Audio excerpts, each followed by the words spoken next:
Welcome to our channel Tamil cinematic world. Tamil cinematic world உங்களை அன்புடன் வரவேற்கின்றது. இன்றைக்கி பார்க்க போகிற படம் 2012 வெளிவந்த தி சீசனிங் ஹவுஸ். இந்த படத்தை பற்றி தான் பார்க்க போகிறோம். இந்த படத்தோட ஒன்லைன் ஸ்டோரி என்னென்னா, அங்கே ஏஞ்சல்னு ஒரு பெண் அவங்க குடும்பத்தெல்லாம் என்ன பண்ணுறாங்க, இந்த பால்கன் போரில் வர இந்த மிலிட்ரி மேன் எல்லாரும் சேர்ந்து அவங்க குடும்பத்தை அவங்க அம்மாவை பழி வாங்கிடுறாங்க. எல்லாம் பழி வாங்கிட்டு அங்கே உள்ள பெண்கள்லாம் கடத்தி கொண்டு போய் ஒரு பிராத்தல் ஹவுஸில் வந்து வித்துடுறாங்க. அந்த பிராத்தல் ஹவுஸில் வந்து விக்டர்னு ஒருத்தருக்கு அவன் வந்து பாலியல் தொழில் பண்ணுறான். வர்றவங்களாம் பணம். அதில் வந்து அந்த மிலிட்ரிக்காரனுடைய அவனுக்கும் ஒரு பங்கு, இவனுக்கும் ஒரு பங்கு, ரெண்டு பேரும் அந்த பங்கில் நடத்திக்கிட்டு இருக்காங்க. 50% கடைசியில் ஒரு நாள் அந்த மிலிட்ரிக்காரங்களாம் அந்த விடுதிக்கு பிராத்தல் விடுதிக்கு வரும்போது அங்கே நம்ம ஹீரோனி பார்த்துறாப்புல நம்ம அம்மாவை பழிவானவங்களாம் வந்திருக்காங்கன்னு அவங்கள பழிவான்ற முடிவிட்டுறான். அந்த பிராத்தல் வந்து அவருக்கு தோழியாக வாணியான ஒரு பெண் வரும். அந்த பெண்ணை வந்து கொடூரமான முறையிலையும் கொலை பண்ணிடுறாங்க. எல்லாத்துக்கும் பழி தேக்கவே ஹீரோனி அங்கேருந்து ஒரு கத்தி எடுத்து வந்து எல்லாரையும் காவலுது. அந்த பிராத்தல் ஹவுஸில் வந்து அவள் தப்பிச்சாலா இல்லையா அப்படின்னு சொல்கிற படம் தான் 2012 வெளிவந்த தி சீசனிங் ஹவுஸ். இது ஒரு உண்மை சம்பவத்தின் அடிப்படையை வச்சிருந்த பால்கன் போரில் ஒரு உண்மை சம்பவத்தை வச்சு எடுத்த படம். படத்தோட ஸ்டார்டிங் சீனில் டைட்டில் கார்டு போட்டு படத்தை ஸ்டார்ட் பண்ணுறாங்க. அப்போ காட்டுறாங்க ஒரு ரூமுக்குள்ளே இருந்து யாரோ வர்ற மாதிரி, அது ஒரு சின்ன ஒரு ஜன்னல் மாதிரி இருக்குது. அதை கம்பி கேட்டை திறந்துக்கிட்டு வெளியே கிரில் கேட்டை சேர்ந்து உள்ளே வர ஒரு பொண்ணு வெளியே வராங்களே, அவங்க தான் நம்ம படத்தோட ஹீரோனி. அவங்க பேர் தான் வந்து ஏஞ்சல். அவங்க ஏன் வராங்க, எதுக்கு வராங்கன்னு சொல்லிட்டு இப்போ நமக்கு எல்லாம் தெரிஞ்சிடும். அது வெளியே வந்துட்டு என்ன பண்ணுறாங்க, அங்கே ஒரு ரூம் வரிசையாக ரூம் இருக்குது. அந்த ரூம் வழியாக பார்த்துட்டு போகிறாங்க. அந்த இடத்துல நிறைய வந்து ஆளுங்கள்லாம் வந்துட்டுருக்காங்க. அதாவது இது ஒரு விபச்சார விடுதி. அதில் வந்து இந்த பொண்ணு இருந்து பணிவிடை செய்கிறதுக்காக அங்கே இருக்கிறாங்க. அப்போ ஒருத்தராக வந்துட்டுருக்காங்க. அங்கே பார்க்கும்போது நிறைய ஆம்பளைங்களாம் இருக்காங்க. அவங்களாம் வந்து பார்க்கும்போது இவள் வந்து ஒருத்தன் வந்து ஒரு சாவி கொடுக்குறான். அவன் வந்து அந்த படத்தோட வில்லா, அவன் பேர் தான் வந்து விக்டரு. அவன் வந்து அந்த பாலியல் தொழில் நடத்துகிற அந்த வில்லாவுடைய ஒரு ஓனர். அவர் அப்போ ஒரு சாவி கொடுத்து, சரி நீ இப்போ எல்லாத்துக்கும் போய் ட்ரக்ஸ் எடுத்துகிட்டு வா, அதாவது போதை மருந்து கொடுத்து அங்கே உள்ள பெண்களுக்கெல்லாம் போதை மருந்து கொடுத்து அவங்கள வந்து இது படுத்துகிறாங்க. அப்போ வெளியிருந்து பெண்கள் நிறைய கூட்டிகிட்டு வந்து அங்கே உள்ள அந்த விக்டர் என்ன பண்ணுறான், வெளியூரில் போயிட்டு, அதாவது இப்போ தான் ஃப்ளாஷ்பேக்கை காட்டுறாங்க. இந்த மிலிட்ரிக்காரங்களாம் என்ன பண்ணுறாங்க, இந்த பெண்களை கடத்தி கொண்டு வந்து இந்த விபச்சார விடுதியில் அவங்க வித்துடுறாங்க. அங்கே வர இந்த பெண்களை எல்லாம் என்ன பண்ணுறாங்க, அந்த விடுதிக்கு கொண்டு வந்து அங்கே உள்ள அந்த விக்டர்ன்றவன் அந்த காசு கொடுக்குறாப்புல, அதாவது அந்த கொண்டு வர பெண்களை கொண்டு வராப்புலங்க அந்த மிலிட்ரியோட தலைவன் அவனுக்கு காசு கொடுத்து ஷேர் பண்ணிவிட்டு இதை வந்து ஒரு பிஸ்னஸாக நடத்திட்டு இருக்காங்க இங்கே. அப்போ வர பெண்கள்லாம் சொல்கிறாப்புல, நாங்கள் இதுக்கெல்லாம் சம்மதிக்க மாட்டோம் விபச்சாரத்துக்குன்னு. அப்போ சொல்ல போகும்போது அப்போ தான் சொல்கிறப்புல, இங்கே பாருங்கள் இதுக்கெல்லாம் நீங்கள் சம்மதிக்கலைன்னா இங்கேருந்து ஒரு பொண்ணை கூப்பிட்றாப்புல. அந்த பொண்ணை என்ன பண்ணுற கூட பார்த்துட்டே இருந்துக்கிட்டு எல்லாரையும் மிரட்டுற மாதிரி அந்த பொண்ணு கட்டில் கத்தி வச்சு சதக்குன்னு அங்கேயே ஒரு குத்தி என்ன பண்ணுறான், அங்கேயே கழுத்தை அறுத்து சாகடிக்கிறான். இருக்கிற எல்லா பெண்களையுமே சேர்ந்து அழுகுறாங்க. அழுத ஒன்று அப்போ பாருங்க, மற்ற பெண்கள்லாம் பாருங்க, சரி நாங்கள் சம்மதிக்கிறோம் அப்படின்னு சொல்லிட்டு எல்லாரும் போயிடுறாங்க. ஆனால் நம்ம ஹீரோயின் இருக்கால ஏஞ்சல், அவன் மட்டும் அழுதுகிட்டு அப்படியே நிற்கிறா.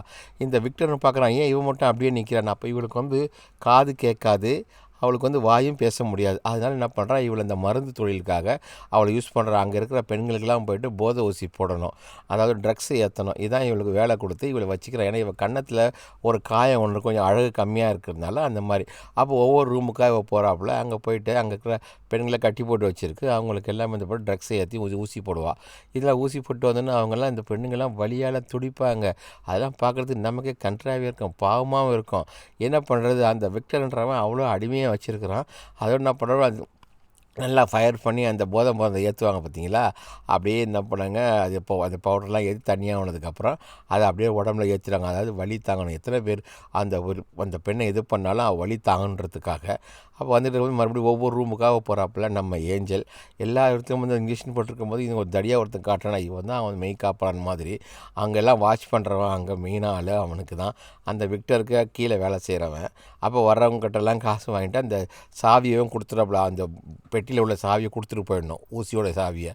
அதுக்கப்புறம் இவ போய்ட்டு தண்ணி ரூமில் உட்காந்துட்டு பார்க்கும்போது அந்த ஜன்னல் வழியாக ஒரு எலி ஒன்று வரதை பார்க்குறாப்புல ஹீரோனி.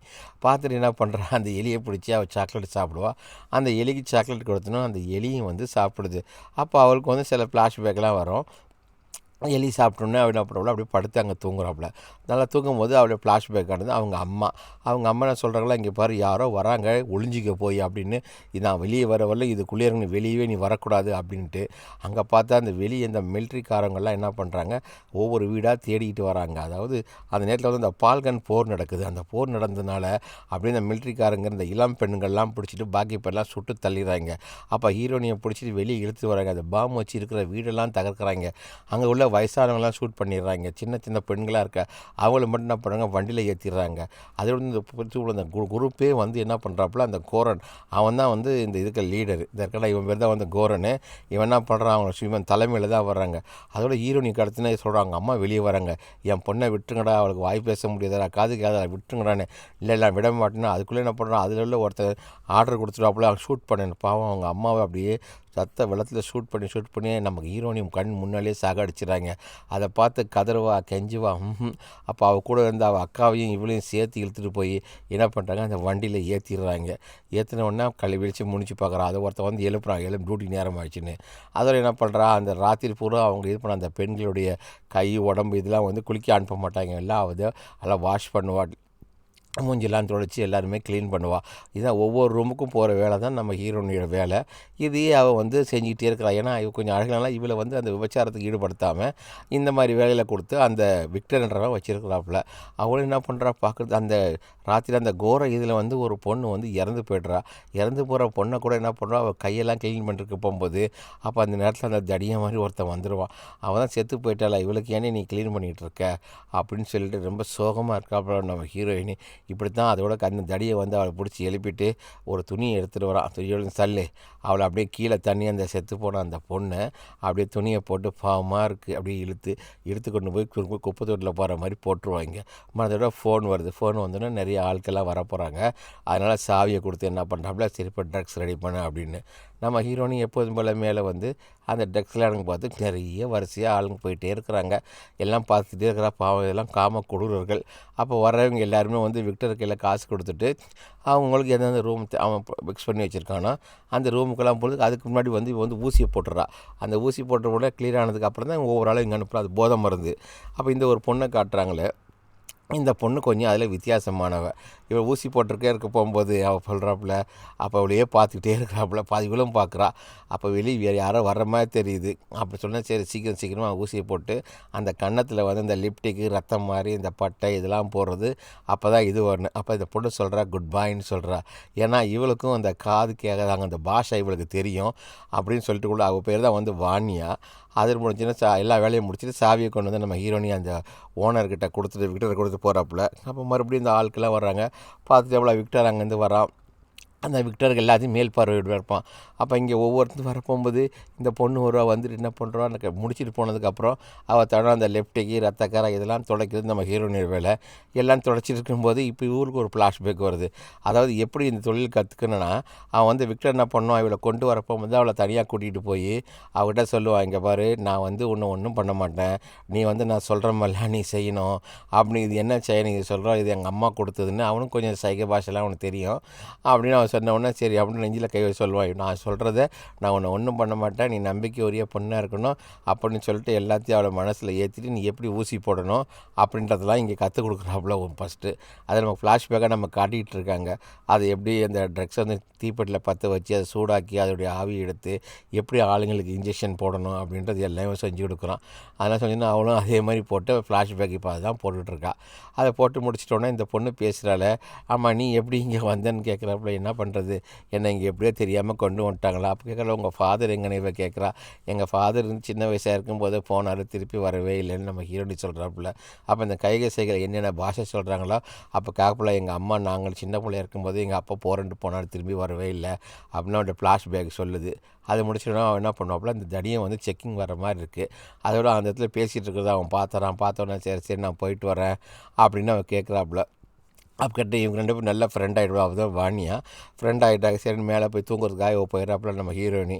அங்கே போய் படுத்துட்டு என்ன பண்ணாப்புல, அவன் அம்மா நினச்சி பார்க்குறாப்ப, அம்மா என்னம்மா பண்ணுறது, நம்ம அப்பா இங்கே இல்லாமல் போயிட்டாங்களே அப்படின்னு. அதெல்லாம் உனக்கு கவலைப்படாது, அவங்க அப்பா எப்போ திரும்பி வருவார், அப்படி வா நீ என் கூடன்னு சொல்லிட்டு மகளை அதை பற்றி பேசிகிட்டு இருக்காங்க.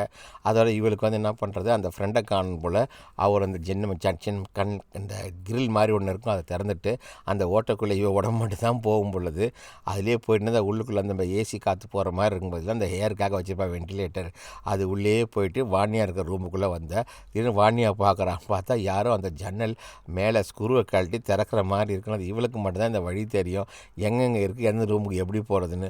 அதோட நேரம் என்ன பண்ணுறா, ஏஞ்சலா அந்த ரூமுக்குள்ளே வந்து பாருங்க, அதுலேருந்து இறங்குற அந்த பாம்பு இறங்குற மாதிரி உள்ளே இறங்குறா பாருங்கள். இறங்கி என்ன பண்ணுறா, பக்கத்தில் போய் உட்காந்து அவளுக்கு கொஞ்சம் ஆறுதலாக பேசினா, இவளுக்கு அங்கே இருக்க ஒரே ஆறுதல் வந்து இவளுடைய பாஷையை வந்து அவளுக்கு தான் பேசுகிறா. அப்போ புரிஞ்சிக்கலாம், சரி நம்ம இவ கூட இருக்குன்னா இவளுக்கு சந்தோஷமாக இருக்குது. அப்போ வந்து இப்படி பயலாமல் எப்படி வந்த அப்படின்ட்டு, இல்லை எனக்கு இதெல்லாம் எனக்கு தெரியும் இந்த வழி அப்படின்னு சொல்லிட்டு நான் அதெல்லாம் வந்தேன்னு. இங்கேருந்து தப்பிக்க முடியுமா, நான் இம்பாசிபிள், இங்கேருந்து தப்பிக்கவே முடியாது அப்படின்னு இருக்கிறவெல்லாம் இப்போ சாக்லேட் கொண்டு வந்திருக்காப்புல, அதை வாணியாவுக்கும் கொடுக்குறாப்புல, ஏஞ்சலை வாங்கி சாப்பிட்றாப்புல. சாப்பிட்டுட்டு நீ என்ன இப்படியே எவ்வளோ காலத்துக்கு இங்கேயே இருக்க போகிற, உங்கள் அம்மா எங்கே இருக்காங்கன்னு கேட்குறாங்களே. எங்கள் அம்மாவை வந்து ஷூட் பண்ணி சாகடிச்சிட்டாங்க, அவங்க தான் எனக்கு ஒரு செயின் போட்டாங்க, இந்த செயினோட இது தான் எங்கள் அம்மா எப்போதும் என் கூட இருக்கிற மாதிரி ஒன்று இருக்கணும். அப்போ அம்மாவும் சொல்கிறாங்க எப்போதும் நீ உங்கள் காலத்துக்குள்ளேயே வச்சுக்கணும் அப்படின்ட்டு. அதை பார்த்து ரொம்ப சந்தோஷப்படுறா வாணியா. திடீர்னு யாரோ வெளியே வர்ற மாதிரி இருக்குமா சத்தம் கேட்டு அந்த தடியன் தான் ரவுண்ட்ஸ் வருவான். ஒரு 10 நிமிஷத்துக்கு ஒரு மாதிரி ரவுண்ட்ஸ் வந்துகிட்டே இருப்பான். அதை பார்த்தோன்னு என்ன பண்ணலாம், ஹீரோனி சரி நான் போகிறேன் அப்படின்ட்டு டக்குன்னு மேலே ஏறி போயிட்டு அந்த ஜன்னலுக்குள்ள வந்து பார்க்க போகிறா. அப்படியே போயிட்டு இவர் ரூமுக்கு வந்துடுவா. இவளுக்கு ஒரு கீழ் புள்ளோல் இருக்கும். அந்த ஓட்டை வழியாக எந்த வழியாக போனாலும் அந்த வழியாக நம்ம ஹீரோனி ஏஞ்சல் திரும்ப அங்கே வந்துடுறா. வந்து இருக்கும் போது ஜன்னல்லாம் பூட்டி வச்சுட்டு அவள் பெட்டில் வந்து அவள் படுக்கிறா. மறுபடியும் அவள் படுத்து தூங்கினோன்னா மறுபடியும் அந்த வீட்டு மறுநாள் விடியுது. மறுநாள் விடிஞ்சோன்னா அந்த பில்டிங்கை தான் காட்டுறாங்க. அந்த பில்டிங் காட்டோன்னா மறுபடியும் என்ன பண்ணுறா, மறுபடியும் திரும்ப வேலைக்கு ஸ்டார்ட் பண்ணணும்ல. அதில் நாங்கள் மறுபடியும் அந்த ட்ரிங்க்ஸில் வீட்டுக்கு ரூமுக்கு எடுத்து வரப்பல வாணியாக பார்க்குறதுக்கு. பார்த்துட்டு எடுத்தோடனே இங்கே இருக்க ரொம்ப ஊசிலான்னு போடாது, ரொம்ப வலியாக இருக்குது அப்படின்ட்டு அங்கே இருக்கிற ஆளுங்களாம் கூட்டிகிட்டு வராப்புல. என்ன இந்த போகிறவனை பண்ண நம்ம ஹீரோனையும் முறைச்சி பார்த்துக்கிட்டு இருக்கான். அதெல்லாம் முறைச்சி பார்க்காத, இல்லை உனக்கு வேற ஆள் இருக்குது வா அப்படின்னு சொல்லிட்டு மறுபடியும் வேலையெல்லாம் முடிக்கிறா. சாவியை கொடுத்துட்டு சரி நீ எடுத்துகிட்டு வா, பெட்டியாக ஒவ்வொரு ரூபா பார்க்குறாவ. பார்த்துட்டு வரும்போது பாவமாக இருக்கும். அந்த வந்தவன் அடித்து கொடுமைப்படுத்துகிறான் அந்த பெண்களை. அப்போ என்ன வந்து அம்மாவை அடித்து கொடுமைப்படுத்தினா அவன் நினச்சி பார்க்குறான். அவங்க அப்பா ஏஞ்சலுடைய அப்பா அம்மாவை அடிப்பார், அடித்து சிதறல் பண்ணி கடைசியில் குடும்பத்தை விட்டு அவர் அங்கேருந்து போயிடுவார். இந்த பசங்க 2 பேர் சின்ன பசங்களாக இருப்பாங்க. அதெல்லாம் ஃப்ளாஷ்பேக்காக வந்து ஏஞ்சலுக்கு வந்து போவோம். வர்றவங்கெல்லாம் மூர்க்கத்தனமாக இங்கே நடந்துக்குவான். எங்கள் அப்பா மேலே சொன்னேன், ஏஞ்சல் எங்கே போய்ட்டு இங்கேருந்து வரணும், இல்லை வா டாய்லெட்லேருந்து வரணும் அவள் சொல்லுவாள். இங்கே பார்த்தா அவள் ஃப்ரெண்டை காட்டுவாள். ஃப்ரெண்டை காட்டினோன்னா ஃப்ரெண்டுக்கு ஒன்றுமே முடியாது, ரொம்ப வலியாக இருக்குது, என்னால் ஒன்றுமே பண்ண முடியல அப்படின்னு சொல்லுவாள். இவளும் சேர்ந்து அழுவா, ஊசி தயவு செய்து போடாதீங்க அப்படின்னு. டாக்டர் வருவார். டாக்டர் வந்து காட்டினா இவர் ரொம்ப டேமேஜ் ஆகிடுச்சு, இங்கே பாரு பிளட் ப்ளீடிங்லாம் அதிகமாக இருக்குது, இவள் எதுக்கும் யூஸ் பண்ணாத செத்து போயிடுவா அப்படின்ட்டு. ஆனால் அதுக்கு விக்டர் சொல்லுவோம், அதெல்லாம் எனக்கு தெரியும் டாக்டர், நான் பார்த்துக்கிறேன், நீங்கள் வந்து மருந்து மட்டும் கொடுத்துட்டு போங்க அப்படின்ட்டு. அவளுக்கு போல வழியால் துடிச்சிக்கிட்டு இருப்பா. மறுபடியும் நம்ம ஹீரோனி அங்கே வரா. அங்கே வந்து அவளுக்கு ஆறுதலான சில வார்த்தை, கவலைப்படாத அப்படின்னு சொல்லிட்டு அங்கே பார்த்தா மறுபடியும் அந்த இவர் ரவுண்ட்ஸில் வந்துடுறாப்புல விக்டரு. என்ன சத்தம் கேட்குற மாதிரி இருக்குன்னு. அப்போ என்ன கூடவே வந்து தூங்கிடுவாப்புல ஏஞ்சல். அவள் கூடவே வாணியா கூட தூங்கினோன்னா டக்குன்னு வர சத்தத்தை கேட்டு எழுப்பிறவன் வேடே யாரோ வர்ற மாதிரி இருக்குது அப்படின்னு வர மாதிரி இருக்குன்னா டக்குன்னு எழுதின பண்ணுவோம். அந்த ஓட்டை வழியாகவே வேகமாக ஏறப்போற ஜம்ப் பண்ணுறா. ஜம்ப் பண்ணி சருன்னு அந்த பக்கம் போயிடுறா. போயிட்டுனா இங்கே வந்து பார்த்தோன்னே வாணி அங்கே படுத்துக்கிட்டு இருப்பா. எல்லா ரூம்லையும் எல்லோரும் இருக்காங்களா, என்ன பண்ணுறான்னு ஜன்னல் வழி வந்து அழுதுகிட்டு பார்த்துக்கிட்டே இருப்பாப்புல நம்ம ஏஞ்சல். கடைசியில் உள்ளே போன படத்தில் அவளுக்குன்னு அந்த வழி இருக்கலாம், அது வந்து அவள் ரூமுக்காக வந்துடுறாப்புல. இவன் ஒவ்வொரு ரூம் நல்லா சுற்றி பார்க்குறாங்க, யார் என்ன பண்ணுறாங்க அப்படின்னு சொல்லிட்டு விக்டரு. அப்போ என்ன பண்ண டக்குன்னு ஒரு பாத்ரூம்குள்ளே போயிட்டு பாத்ரூமில் இருந்துட்டு வெளியே வரா. விக்டர் பாரு இவ்வளோ காணமேன்னு, என்ன நீ இங்கேருந்து வரங்கட்ட, இல்லை நான் டாய்லெட்லேருந்து வரேன் அப்படின்னு சொல்லுவான். அப்படின்னு பார்த்தோன்னே அப்படியா சரி நீ வா ரூமுக்கு வா அப்படின்னு சொல்லிவிட்டு அவளை என்ன பண்ணுறாப்புல ரூமுக்கு வான்னு சொல்லிட்டு அங்கே போயிடறான். ரூமில் போயிட்டு அவளை உட்கார வச்சுட்டு என்ன பண்ணுறான், அவங்க எல்லாம் சாவி கொடுக்குறாங்க, இங்கே பாரு இந்த வீட்டோட மெயின் சாவியே நான் உன் கையில் தான் கொடுத்துருக்கேன், ஒன்று நான் நம்புகிறேன் அப்படின்னு சொல்லிட்டு அவளை வந்து இவ்வளோ காலம் ஒன்றும் பண்ணாதான் அவளையே அவன் நாசம் பண்ணிடுறான். நாசம் பண்ணிட்டு மறுநாள் என்ன பண்ணுறான், சாவியை கொண்டு வந்து வைக்கிறான். இப்போது மறுபடியும் ட்ரிங்க்ஸ் போட எல்லாத்துக்கும் அப்படின்னு சொல்லி எல்லாத்துக்கும் ஊசி போடுறதுக்காக எல்லாம் எடுத்து நம்ம ஹீரோனிக்கிட்டே திரும்ப வரப்பில் வாணியா சொல்கிறாப்புல, ப்ளீஸ் ஊசி மட்டும் போடாதடி, என்னால் தாங்கவே முடியல, வர்றவங்கெல்லாம் இது வரைக்கும் நின்று கவலைப்படாத, எங்கள் அம்மாவுடைய சைன் உனக்கு தரேன், அது இருந்தால் உனக்கு எந்த இதுவுமே ஆகாது அப்படின்னு சொல்லிட்டு அதை கழட்டி நம்ம அவன் ஃப்ரெண்டு வாணியாக்கிட்டே கையில் கொடுக்குறா. அதை வாணியா கையில் வச்சுக்கிறா. என்ன இங்கே படிச்சுன்னா அப்போ ட்ரக்ஸை வந்து சூடு பண்ணுறா பாருங்கள். நல்லா கொதிக்குது. அதை வந்து தண்ணி ஆனதுக்கப்புறம் அதை உண்டியில் ஏற்றுறா. அப்போ வாணியா வேணான்னு சொன்னோன்னா அந்த ஊசியை பாக்கெட்லேயே வச்சுக்கிறா. வச்சுட்டு என்ன பண்ணுறா, அட்லீஸ்ட் ஊசியை போட்டால் அளவு அவள் கொடுமையிலேருந்து தாங்கலாம். ஆனால் ஊசியும் போடலையா. அங்கே இருக்கிற மற்ற ரூம் எல்லா ரூமுகளுக்கும் போய் ஊசி போடுவாள். இவன் தான் வர்றானே, இவன் தான் வந்து இந்த கோரன் வில்லன், அதாவது மிலிட்ரி இங்கே வரான். இங்கே வந்துட்டு வாடா, இவன் தான் வந்து பார்ட்னர்ஷிப்பில் 50-50 பார்ட்னர்ஷிப்பில் 2 பேர் எடுத்துகிறான். பெண்கள்லாம் சப்போர்ட் பண்ணுற ஒரு மிலிட்ரி மேனு. அவன் தம்பி அது. அவனை கூட்டிகிட்டு வந்து பின்ன அவன் கூட உள்ள சகலை கூப்பிட்டு வந்து, நான் இன்றைக்கி எல்லோரையும் கூப்பிட்டு வந்திருக்கேன், இன்றைக்கி எல்லோரும் இன்றைக்கி இங்கே தான் இருப்பாங்க, அவங்க எல்லாத்துக்கும் நீ தான் வந்து பெண்களை சப்ளை பண்ணணும் அப்படின்னு சொல்லுவான். சரி வாங்க அப்படின்னு சொல்லி எல்லோரும் இருக்க வச்சுட்டா. பார்த்தா ஹீரோனி அப்போ வரும்போது பார்த்துருவாப்புல. யார் பார்த்தோன்னா, இவங்க தலைமையில் தான் நம்ம அம்மா அவன் ஷூட் பண்ணனை பார்த்துட்டு அதை நினச்சி அழுதுகிட்டே இருப்பான். அந்த போரில் நடந்து அம்மாவை சுட்டு உடங்கிட்டான், இவனை எப்படியாவது பழி வாங்கணுமே அப்படின்னு அவன் மனசு சொல்லுது. எப்படி பழி வாங்க முடியும் அப்படின்னு யோசிச்சு அழுதுகிட்டே இருக்கிறா. அவள் இங்கே வந்தவங்க என்ன பண்ணுவான், இங்கே கேட்குறா இது அவன் எந்தெந்த ரூமுக்கு போகிறான் அப்படின்ட்டு. அங்கே பார்த்துட்டு வந்தவொடனே கடைசியில் ஒரு முரட்டத்தனமான ஆள். அவன் வந்து என்ன பண்ணாப்புல, நம்ம வாணியா ரூமுக்கு வரோம். அவனை பார்த்தா கட்டுமஸ்தான் மாதிரி இருக்கான்.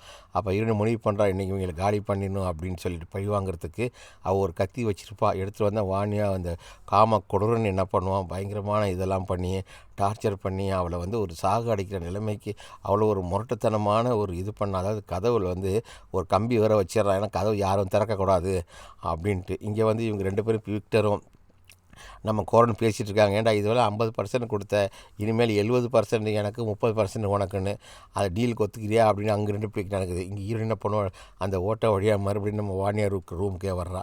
வாணியார் ரூமுக்கு வந்துட்டு இருக்கும்போது இவங்க சட்டிலாம் கழுத்துட்டு ஜன்னல் உள்ளேருந்து பார்க்குறாப்புல. இந்த போனவன் என்ன பண்ணுறாப்புல, விக்டர் துப்பாக்கி தான் ஷூட் பண்ணிடலாம், நம்மளால் 50%க்கு மேலே குறைக்க முடியாது அப்படின்னு சொல்லிவிட்டு அவன் துப்பாக்கி எடுத்து வரான். இங்கே பார்த்து நேர ரூமில் கீழே வாணியார் ரூமுக்கு வந்துடுறான். அங்கே பார்த்தா அந்த முரட்டை அவன் என்ன பண்ணியிருக்கான், அவளை போட்டு சீரழிச்சிட்டு கதற வீணாக்கிட்டு இருக்கான். இதை பார்த்தோன்னா ஒரு நினச்சவங்களும் அவரால் மனசு தாங்கவே முடியல. கடைசியில் அவள் செத்தே போயிடுறா. அவன் என்ன பண்ணுறா, கையில் ஆவேசமாக இந்த கழுத்தில் கையை வச்சோன்னே அவன் முதுகில் குத்தி நக்குன்னு குத்தி அந்த மிலிட்ரி ஆஃபீஸர் அந்த இடத்துலையே வந்து நம்ம ஹீரோயினி கதற அவனை குத்திட்டு, ஏன்டா இந்த மாதிரி பழி வாங்கினீங்க, எங்கள் அம்மாவையும் கொண்டீங்க, இப்போ என் ஃப்ரெண்டையும் கொண்டீங்களே அப்படின்னு சளைக்காமல் அவனை குத்திட்டு என்ன பண்ணுறா, சிவத்து வரமாக ஒரு விடுவான், போய் உட்காந்துட்டு இவ்வளோ கொடுமையான பண்ணுவீங்க நீங்கள் அப்படின்னு. ஒரு விபச்சார விடுதியாக இருந்தாலும் இந்த மாதிரி கடைசியில் தான் ஃப்ரெண்டு இறந்து போய்ட்றாள. அப்படி இறந்து போயிடப்பலாம் இவன் ஓட பார்ப்பா. அவன் என்ன பண்ணுவான், அப்படி வந்து விட மாட்டான் அந்த மிலிட்ரி மேன். அவளை பிடிச்சி இழுத்து இங்கே பார்த்தா கதவுல சத்தம் கேட்குது. எல்லா மிலிட்ரிக்காரங்களும் வந்துட்டாங்க. கதவை திறக்க மாட்டான் தான் ஒரு லாக் வச்சுட்டானே. அப்போ ஹீரோயினி கதவு மேலே ஏறி போகிறோன்னா அவன் காலை பிடிச்சிருவாப்புல. அந்த மிலிட்ரி மேனு காலை பிடிச்சோன்னா அந்த பக்கத்தில் உள்ளே போனால் இவங்க விடவே மாட்டாங்க.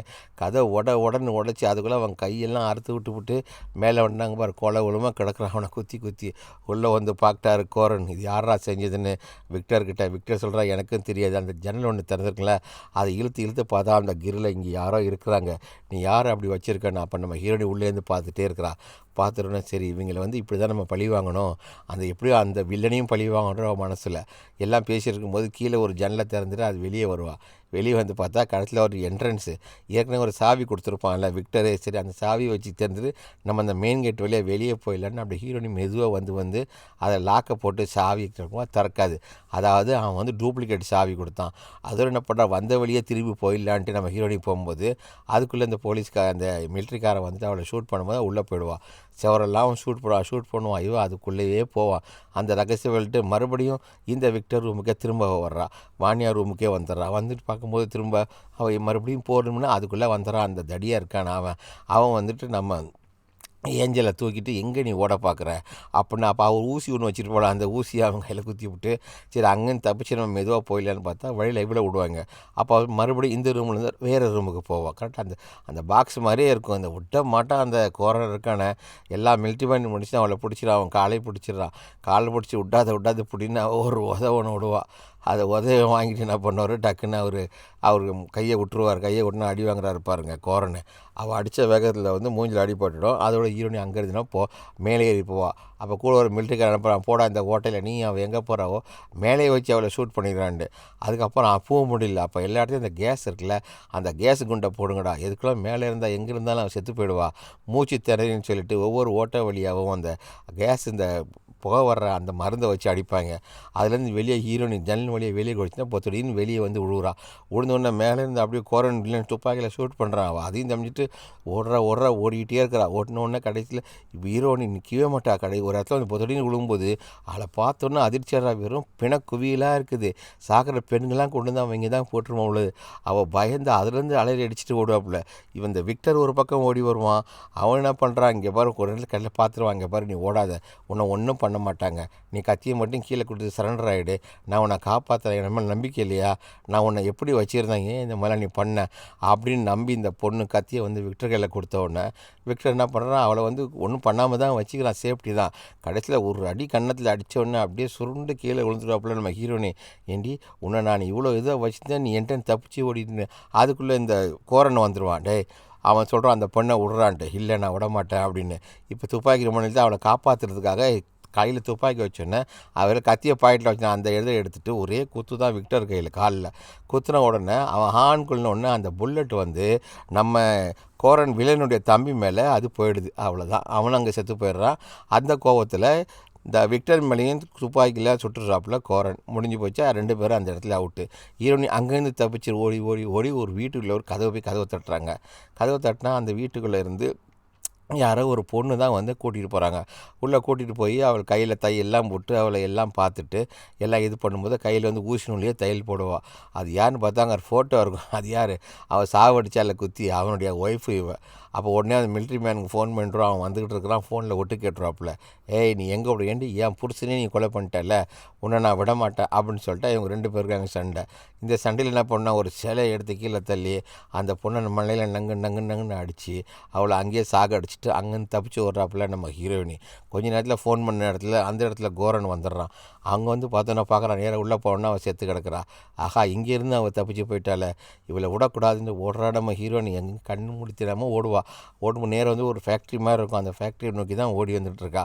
அந்த ஃபேக்ட்ரிக்குள்ளே வந்தோடனே அங்கே பார்த்தா நிறைய ஆளுங்க அந்த ஃபேக்ட்ரியில் இருக்கிறாங்க. பார்த்த உடனே கேட்குறாங்க, என்னை திரத்திட்டு வராங்க, ப்ளீஸ் என்னை வந்து காப்பாற்றுங்க, ஹெல்ப் பண்ணுங்கண்டு. அதுக்குள்ளே நம்ம மிலிட்ரி மேன் கோரன் வில்லுன்னு வந்துடுவான். அவங்க என்ன பண்ண ஒதுங்கி போகிறேன், எல்லாம் இவன்டால். அப்போ கத்தியை வச்சுட்டு கோரன் திறத்திக்கிட்டே ஓடுவாப்புல. ஹீரோனி அந்த மிஷின்லாம் இருக்கிற பக்கமாக போவா. அப்போ தான் ஒரு பகை குண்டு மாதிரி ஒன்று இருக்கும், அதுக்குள்ளே தான் திறந்துருக்கா. அப்போ ஹீரோனி அதுக்குள்ளே போயிட்டா. அப்போ இவர் என்ன பண்ணுறாரு, கோரனை சரி நம்மளும் இவ்வளோ போய் அதுக்குள்ளே பிடிக்கலாம் அப்படின்னு உள்ளே ஏறிறார். வந்து வேணாம் மாட்டிக்குவார். அதாவது அவள் சின்ன பொண்ணு உள்ளே போயிட்டா, இவரால் உள்ளே போய்ட்டு திரும்பவும் முடியாது, ஒன்றும் முடியாது, லாக் ஆகிடுவார். அது பெண்டு மாதிரி உள்ள அந்த பைப்புக்குள்ளே அப்படியே ஸ்டக் ஆகி போய்விடுவார். அப்போ ஹீரோனி அங்கே திரும்பி பார்க்குறா, மகனை மாட்டிக்கிட்டே வழியா அப்படின்னு சொல்லிட்டு அப்படியே ரிவர்ஸ்லேயே அவள் கிட்ட வந்து அவனுக்கு என்ன பண்ணுவாப்புல, அந்த ஒரு துணி ஒன்று கையில் எடுத்து வருவாள். எடுத்து அப்படியே எடுப்பா பாருங்கள். அந்த துணியை பேக் சைட்லேருந்து எடுத்து, இனிமேல் நீங்கள் தப்பிக்கவே முடியாது, உனக்கு இதுதான் சரியான தண்டனை அப்படின்னா வாயுவில் துணியெல்லாம் அமுக்கிட்டு அந்த விபச்சார விடுதலை லிப்டிக் போடல எல்லாம் மூஞ்சிலெல்லாம் தடவிட்டு அதோட குட் பாயோட சாவடா மகனுன்னு சொல்லிவிட்டு அங்கேருந்து நம்ம ஹீரோனி அப்படி ரிவர்ஸில் வெளியே வந்து பார்த்தா வெளியே அந்த குழாயை வந்து வெளியே நிற்கும். அப்போ அங்கேருந்து சுற்றி போது பார்த்தா வீடு இருக்கான்னு. அப்போ தூரத்தில் வந்து ஒரு அம்மா வந்து பூ பறிச்சிட்ருப்பாங்க, ஒரு பாட்டி அம்மா. அப்படியே மயக்கத்தில் கீழே குதிச்சு விழுந்து அவங்க மேலே சாயிறாங்க. சாஞ்ச உடனே அப்படியே அவங்க எடுத்துகிட்டு அவங்க வீட்டுக்குள்ளே போனால் அந்த எந்த வீடுனா அவள் தான் டாக்டரோட ஒய்ஃப் தான் அது. அந்த டாக்டர் என்ன பண்ணார், அவளை காப்பாற்றி வைத்தியெல்லாம் பண்ணி அதோட வந்து கதை. இதோட இந்த படம் முடியுது ஃப்ரெண்ட்ஸ். இந்த படத்தோட நல்ல கமெண்ட் தெரியப்படுத்துங்க. அதாவது வன்கொடுமை அதுக்கு ஆளான அந்த பெண்கள்லேருந்து கடைசியில் பழி வாங்குன்றனால ஒரு காது காய்க்காத ஒரு பொண்ணு இவ்வளோ பாடுபட்டு எல்லாரையும் அவள் வந்து அழிச்சிட்டா. இதோட இந்த படம் முடியுது. Thank you friends.